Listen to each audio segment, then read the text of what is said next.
Hi guys, how are you? My name is Hitesh. मेरी YouTube channel fin serve H V आपका फिर से स्वागत है। गाइस, आज हम बात करने वाले हैं, अगर आप किसी भी प्रकार की लोन लेते हैं और वो लोन जो है आप अगर रीपेमेंट नहीं कर पाते और जो जो कि एजेंट है, रिकवरी एजेंट है, आपको परेशान करते हैं, आपको क्या करना होता है। तो यहाँ पे आपको ध्यान में रखना है जो मैं बताने वाला हूँ। तो आपका किसी प्रकार का आपका बाल भी बांका नहीं होगा और आप अगर आप जेन्युइन है तो आपको कोई भी प्रॉब्लम नहीं आएगी। तो गाइज आपको डरने की ज़रूरत नहीं है। तो गाइज जानकारी इस वीडियो में पूरी देने वाला हूँ, क्योंकि गाइज बहुत सारे ऐसे लोग हैं जो कि लोन लेने के बाद नहीं भर पाते और नहीं भरने के कारण उनको बहुत सारी प्रेशर, मानसिक प्रेशर, शारीरिक प्रेशर, तनाव बहुत ही दिया जाता है जो कि रिकवरी एजेंट के द्वारा। तो गाइज आपको क्या करना है, पूरी जानकारी इस वीडियो में देने वाला हूँ। वीडियो को लास्ट तक जरूर देखें। चैनल पर नए हैं तो गाइज चैनल को सब्सक्राइब जरूर कर ले, बेल आइकन दबाना बिल्कुल ना भूले, क्योंकि गाइज ऐसे ही बहुत सारी जो लोन से जुड़ी हुई इंफॉर्मेशन है जो कि यहाँ पे आपको मिलती रहती है।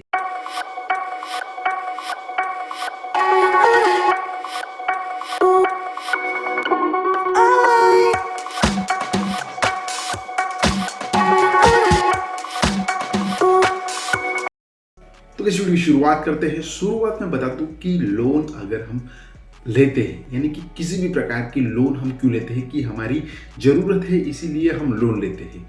अगर वो लोन है सही तरीके से हम नहीं भर पाते, उसकी भी मुख्य कारण है कि हमारा जो इनकम है उससे आउटगोइंग ज़्यादा हो जाता है और किसी प्रकार की हमारी जॉब चली जाती है या किसी प्रकार की हमें इकोनॉमी ब्रेक पड़ता है या हमें किसी प्रकार की मेडिकल इमरजेंसी आती है, तो उसके कारण हमारा जो इकोनॉमी, हमारा का घर का जो आर्थिक स्थिति है वो बिगड़ जाती है। उसके कारण हम सही तरीके से ईएमआई पे नहीं कर पाते और वही ईएमआई नहीं पे करने के कारण, सही टाइम पे नहीं करने के कारण हमको रिकवरी एजेंट का को सामने फेस होना पड़ता है, उनके सामना करना पड़ता है। और बहुत सारे ऐसे रिकवरी एजेंट हैं जो कि बैंक्स द्वारा प्रोवाइड किए जाते हैं, लेकिन वो रिकवरी एजेंट आपको बहुत तरीके से मानसिक त्रास देते हैं, यानी कि आपको फ़ोन करते हैं और उसके कारण आपको आपके रिलेटिव को फ़ोन करते हैं। बहुत सारे ऐसे लोग हैं जो कि एजेंट है, वो आपके घर पे आके एज अ क्रिमिनल ऑफेंस आपके सामने आके आपको धमकाते हैं, आपको डराते हैं कि आपका केस हो जाएगा, आपने पेमेंट नहीं किया तो आपको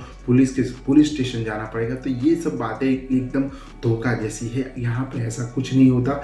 अगर आप रीपेमेंट नहीं कर पाते, ईएमआई आप सही तरीके से नहीं भर पाते, बैंक ने जो लोन लिया है वो सही तरीके से नहीं भर पाते, तो आपको डरने की ज़रूरत नहीं है। अगर आप जेन्युइन है तो अगर आपकी आर्थिक स्थिति बिगड़ती है, अगर आपकी जॉब चली जाती है, तो आप जो पेमेंट है नहीं कर पाते, तो आपको क्या करना होता है। जिस प्रकार आपको पहले तो डरना नहीं है, डर गया समझो मर गया। वो उन लोगों का क्या रहता है जो कि रिकवरी एजेंट है, जिन लोगों को जो डरते हैं उनको ज़्यादा डरा के उनके पास से किस प्रकार पेमेंट जो है ऐठा जाए, यानी कि जिनके पास से पेमेंट किस प्रकार से निकाला जाए, तो आपको डरा डरा के आपके पास से पेमेंट निकालते हैं। लेकिन अगर आपके पास नहीं होता तो आप किसी और से मांग के पैसे इकट्ठा करके आपको उसको देना पड़ता है, और उसके कारण क्या होता है, आपका और इकोनॉमी और बिगड़ता है और उसके कारण आपकी स्थिति और बिगड़ती जाती है। तो यहाँ पे ऐसा नहीं करना है, क्योंकि यह आपको बता दूं कि जब आरबीआई की गाइडलाइंस है उसके हिसाब से अगर आप रीपेमेंट नहीं कर पाते, यानी कि लोन जो लिया है वो नहीं के पाते, तो उसके कारण आपको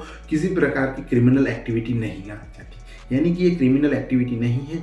आपकी आर्थिक स्थिति बिगड़ने के कारण या आपकी जॉब चली जाने के कारण या आपकी किसी प्रकार की इकोनॉमी बिगड़ने के कारण आप रीपेमेंट नहीं कर पाते, तो उसके वजह से क्या होता है कि यह कोई क्रिमिनल एक्टिविटी नहीं है। यानी कि अगर आपको जो एजेंट है वो डराता है कि आपको कोर्ट में जाना पड़ेगा या कि आपको पुलिस स्टेशन पे चक्कर खाने पड़ेंगे, तो ये बात बिल्कुल सार गलत हो जाती है। तो यहाँ पे आपको इस प्रकार डराया जाता है, तो आपको डरना नहीं है। जिस प्रकार अगर आपके घर पे अगर रिकवरी एजेंट आता है तो उस प्रकार आपको फेस करना है, आपको क्लियरली बताना है जो कि आपकी जो प्रॉब्लम्स है उनको बतानी है। और प्रॉब्लम्स बताते हैं अगर आप साथ में उसका रिकॉर्डिंग करना बहुत ही जरूरी है। आपको वीडियो रिकॉर्डिंग करते रहें, क्योंकि अगर आप बताते हैं और वो मानता नहीं है, अगर वो आपके साथ मिसबिहेव करता है, किसी प्रकार की गाली गलौज करता है, तो यहाँ पे अगर रिकॉर्डिंग करेंगे तो आपको उसके सामने आपको इंडियन पिनल कोड के तहत जो क्राइम है उसका कोर्ट केस कर सकते हैं, जिसका 506 के तहत, पिनल कोड के तहत आपको जो आपके सामने जो आपको परेशान करता है इसके हिसाब से आप उसके सामने कोर्ट केस कर सकते हैं। तो ये आपको अगर आप इस प्रकार करते हैं तो आप आपको कोई भी एजेंट है, रिकवरी एजेंट है जो बैंक ने दिया है, तो वो कुछ भी आपका माल बाका नहीं कर पाएगा। लास्ट में क्या होता है गाइस, बहुत सारे लोग हैं जो डर डर के जीते हैं, क्योंकि गाइस उन्होंने लोन तो लिया है लेकिन उनका जो इकोनॉमी है वो बिगड़ चुका है और उसके कारण उसका रीपेमेंट है वो सही तरीके से नहीं हो पा रहा है। तो उसके कारण क्या होता है, तो गाइस डर के किसी न किसी यहाँ से वहाँ से करके भी उनको लोन पूरा करने की कोशिश करते हैं। तो आपको डरना नहीं है, आप क्लियर कट उनको बता सकते हैं जब मेरे पास पैसे आ जाएंगे तो मैं इसका पेमेंट कर दूंगा, मुझे पैसे इनके लेने नहीं है, बैंक के पैसे मुझे खा जाने नहीं है, उसका रीपेमेंट मैं करने वाला हूँ। लेकिन फिलहाल मेरी जो स्थिति है वो बिगड़ी हुई है और उसके कारण मैं अभी जो है पेमेंट नहीं कर पा रहा हूँ। तो ये बातें आपको ध्यान में रखनी होगी। आपको यहाँ पे और एक बात महत्वपूर्ण है कि जो भी लोन जो लेती है, आपने लोन लिया है, उसके 10% से 36% तक का interest rate per annum bank जो है लगा सकती है, उससे ज़्यादा नहीं लगा सकती। क्योंकि ये ईयरली बात कर रहा हूँ, एक साल में आप अगर 10,000 लोन लिया है या 20,000 लिया है या 1,00,000 लिया है, उसका रीपेमेंट नहीं कर पाते तो यहाँ पे ज़्यादा से ज़्यादा चार्ज है 10% से 36% तक लगा सकती है, उससे ज़्यादा नहीं लगा सकती, क्योंकि यह आरबीआई का रूल्स है। अगर वो लगाते हैं तो आरबीआई रूल्स के हिसाब के फॉलो नहीं कर रहे और वो उसकी गाइडलाइंस को फॉलो नहीं कर, तो उसके हिसाब से भी आप बैंक पर भी ये क्लेम कर सकते हैं। तो ये बातों को आप ध्यान में रखें तो आपको कभी भी परेशानी नहीं होगी। और अगर आपको रिकवरी एजेंट परेशान करता है तो आपको उसका वीडियो रिकॉर्डिंग करना जरूरी है।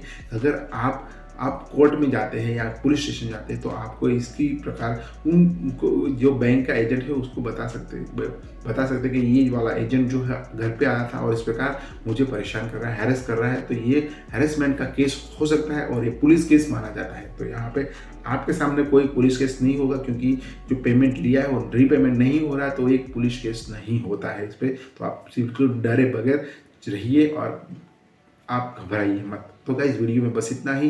वीडियो अच्छा लगा तो थम्स अप बटन जरूर दबा दें। नई वीडियो और नई इन्फॉर्मेशन के साथ हम कल फिर से मिलेंगे, तब तक के लिए शुक्रिया। बाय दोस्तों, बाय बाय।